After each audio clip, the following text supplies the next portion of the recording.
What's up? What is the word? It is Handy Herb. I had to come with a new slogan. I'm studying civil engineering, so I said, why not create a fan, for y'all, like a little mini fan, a little project, do-it-yourself kit. What goes into a real fan? A motor. So you need a motor. The way it rotate with the fan blades and everything, you got a fan blade. So if you can see, it's like kid size. So this is what we're gonna be doing today. So everything that goes into a real fan, a power source, a motor, electrical components such as this. We are going to be using a battery holder right here. So you see it already got the wires connected. You got the power source right here. So I'm gonna connect this. Okay.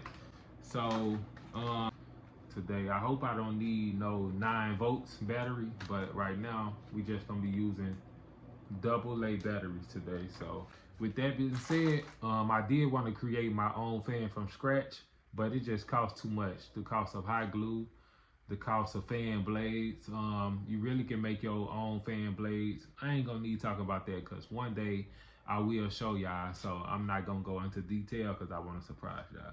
So with that being said, man, I got all the pieces. The order just came in today.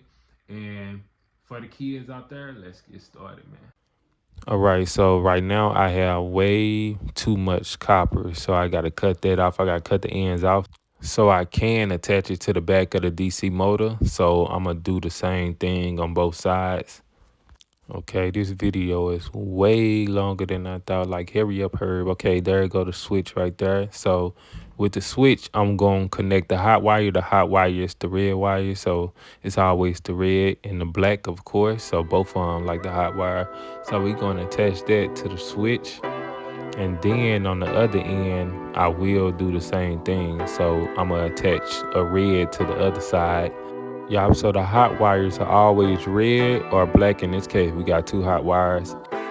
Yeah, if you had white wire, that would be your neutral wire. If you had a green wire, that would be your ground wire. But in this case, we don't. So if you can see, I do have it hooked up to the switch. And I do got it connected to the battery holder. And it is a diagram show you the correct way to do it. And if you do it the wrong way, there would be a short circuit.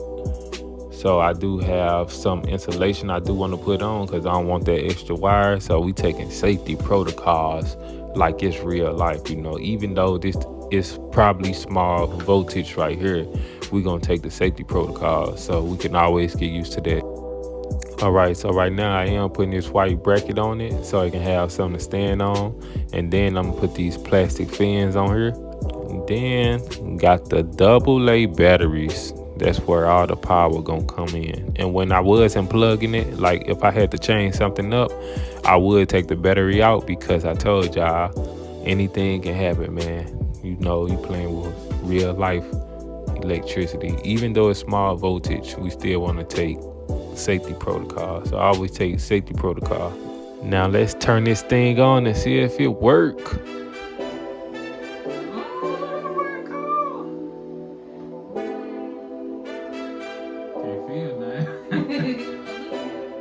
As y'all can see, I am the best engineer / handyman in the world, and it do work. As y'all can see, I got it working.